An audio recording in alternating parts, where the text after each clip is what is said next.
Hey guys, and welcome to another brand new video. In this video, there's actually been a really kind of big clip going on. I want to go and showcase you guys, so after we kind of do like a little intro and explain the premise of the video, I'm going to show you guys this because we've actually seen one of the coolest and probably one of the most high-in-depth details of people utilizing the brand new Unreal Engine 5 and basically showcased up a huge massive demo showcasing on how realistic, how good lightings are, and everything else is going to be coming into gaming in the near future. Now, as you guys probably know, Unreal Engine is basically probably one of the pinnacles and probably the big, I guess more so staples of gaming creation. A lot of people use Unreal Engine 4, and as of just these past few months, we've had a lot more information coming out for the Unreal Engine 5. We have a lot more game developers starting to actually start their processing and developing on Unreal Engine 5, and basically we're going to be seeing a lot more games using this engine in the future. It's probably one of the bigger things when it comes to Unreal, and well, at the end of the day, very good process. It makes things a lot more efficient, basically makes everything graphically look a lot nicer,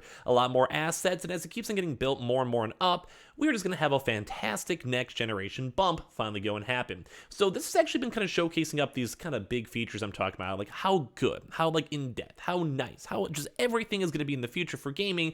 So I want to talk about it, showcase it to you guys, and well, I guess get a little bit excited when it comes to games too, because I am definitely a big gamer and I love seeing games like this stuff. So let's go and talk about it. Let's go and show it. And as well, before I fully dive on in the usual annoying YouTube stuff, make sure you guys are subscribed with the notifications on, as well for the brand new PlayStation 5 giveaway. Amazon links down below for the PS5 Digital Console Controller, Twitter and Twitch room as well, link down below, and sign up for the Weeble, sign up for the Coinbase, and let's go and talk about it and give me your thoughts and comments down below. So as I mentioned, when it comes to the Unreal Engine, it's probably one of the coolest things out there. A lot of really big AAA game studios and indies alike will utilize this to make their game seem phenomenal. We had a chance to showcase up the Matrix demo even on the actual YouTube channel itself, and you guys had a chance to go and see just how lifelike, how realistic, how the environments look.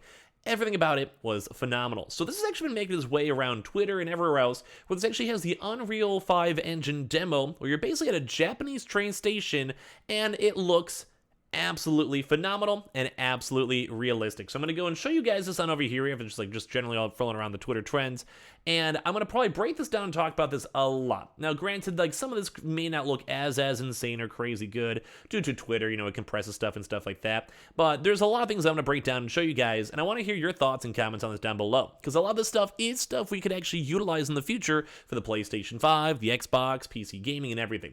Now, I do want to reiterate, though, first and foremost, I do believe this is more of like a pre-rendered side, so think like if you're in like a really good cutscene or really good flow, real-time rendering may not be as good in current technology, but this would probably be a good baseline for maybe the PS5 Pro in the future, or as well maybe on PC, like RTX and all that type of stuff. So let's go and just show you guys first and foremost.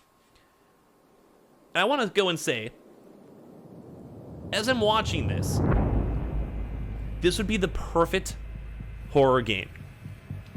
But look at the lighting, look at the water, look at just the actual like realism of the flashlight itself. I'll do a little bit more of a breakdown, I'll talk over it. But everything about this is insane.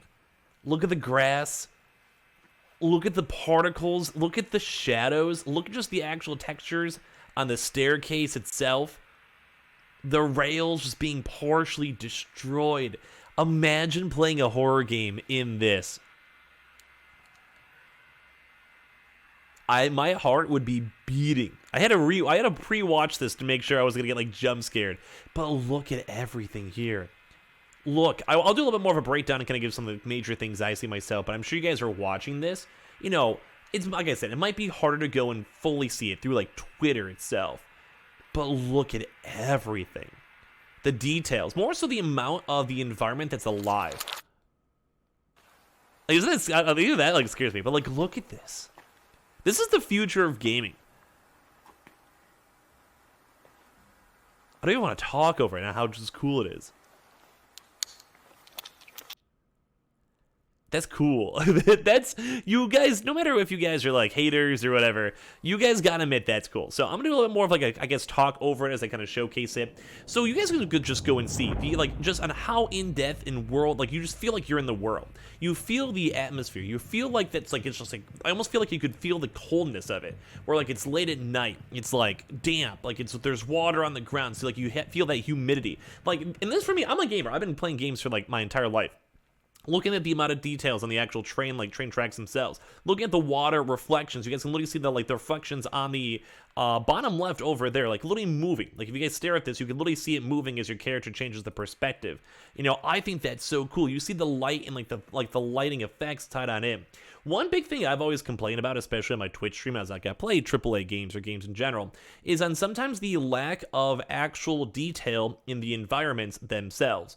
And that kind of goes into making the world feel whole. I think a good example is if you look at, like, say, a PS2 or PS3 game back in the day, or an older game, where, like, maybe you can have, like, a cool forest, but there'd maybe be 50 trees instead of there being 1,000. Or if you look at the trees themselves, they're not, like, fully detailed as, like, you kind of very close into them. Versus, like, if you look at, say, a staircase like this, you can see, like, these textures and, like, the water running down. You see, like, the actual individual lines for every one of these, like, pillars, but there's actual different details tied on in. Like I was saying, for the actual hand railing, you can see like there's like individual specs like just kind of tied on, and maybe you guys can see it through my cursor more so like right here is probably the best example, and it shows, you see like this rust line right here, the lighting effects over here, like the wornness of the 3, and like you guys look at like the actual whatever this is, like air conditioning event on the top of it, and you guys see all this stuff, and this is what I feel like makes a game, if you're going more like the hyper realistic levels, makes it feel alive. And this is the future of gaming, because this is this is what people are utilizing right this second to go and use and make games. Like, as you kind of go through it, like, you could just go and see so much. Like, even looking through like the rails and stuff like this, the details itself, the smudges, it might be, like I said, harder to see on Twitter, but like you could see all these smudges on the rails itself of like worn and torn. You see dust and specks over here. Just everything with this is phenomenal to go and see. It's so nice. And like more so things like this, like these individual like little pop, like whatever you would call these. Most games back in the day would probably not even have this. It had maybe like 3 of them textured in awkwardly or differently, you know, when it becomes this stuff. But like, just look at the details. And these are all different too. It's all differing details and different things all throughout this, which is why it makes it so cool. Like, I myself would be personally afraid to walk up these stairs. I myself would not want to start doing this, you know? It's a scary scene. And this is what I want to see in the future of games. Now, once again, I do want to reiterate, this is more of a live render. So that's like, personally, more so when it comes to that, that means like if you wanted to see this in a game, it'd probably be like you have to preload it. It's like, say, like a cutscene or stuff like that. But when it comes to the game itself, it probably want to be able to optimize this as smoothly, which is why I brought up more of like the PS5 Pro, Xbox Series X Pro, or more on the PC side. Because if you want to have more of these like real-time live texture animations, it is a little bit harder to focus on that. Like, it's a little bit harder to go make sure you can like utilize that, because it's just the processing power is so hard. I think a good example of something like rendering the Toy Story movies, like that was always like a notorious big example, because it would take months, like literally months. You make the movie, and just to render it, like, you know, get the file and make sure it's all processing and like encoded well, you literally had to go and have it encoding for months. And even nowadays with those big like Pixar movies, it's the same exact format. Now, thankfully, gaming is a little bit more on the efficient side in comparison, say, to the OG Toy Story verse. Now, it's a lot easier, obviously, but like, it's insane to see on how far gaming has actually come. Like, some of these graphics are insane to me to go and see. Now, granted, this is only a demo, but if you also even looked at the Matrix demo we saw, like, if you guys, the Matrix Reloaded demo, if you guys remember that, kind of showcasing and talking about the Unreal Engine 5, it was insane. They built an entire world that was seamless. You load into it super quickly. There was literally like cars floating around. There was like water physics. There was everything. And that's just like the bare minimum. Or like, say something like Fortnite that already has this already being utilized. So this is not like tech that's going to be showing up from now 30 years from now, and this is like, oh, look at this cool thing. This is actual technology that people are and probably will be utilizing for their next gen games. Now, this has only been out for like, I'd probably say like a year, maybe for internal, and publicly even less. But when it comes to that stuff, if you're like a really big game developer, you probably have access to go test it out and start utilizing it for sure. But it just goes to show that the future of gaming is going to look sick. The textures are going to be cool. The world is going to be fantastic. And I can't wait to go and see this. Whether it's on the PS5, which they actually probably can utilize this technology, technology, as long as they optimize it well, or PS5 Pro or whatever in the future. I am so excited for the future of gaming. So kind of give me your thoughts and comments down below, or if you guys saw this yourselves. I'm still in disbelief, in all honesty. It looks amazing. And yeah, kind of give me your thoughts on it. They look sick. I can't wait to play more games like that in the future. So make sure you guys are subscribed with the notifications on, as well for the brand new PlayStation 5 giveaway. Amazon links down below for the PS5 Digital Console Controller. Twitter and Twitch stream as well, link down below. And sign up for Weeble, sign up for Coinbase, and all the other good stuff too as well. And I appreciate you guys all so much for watching.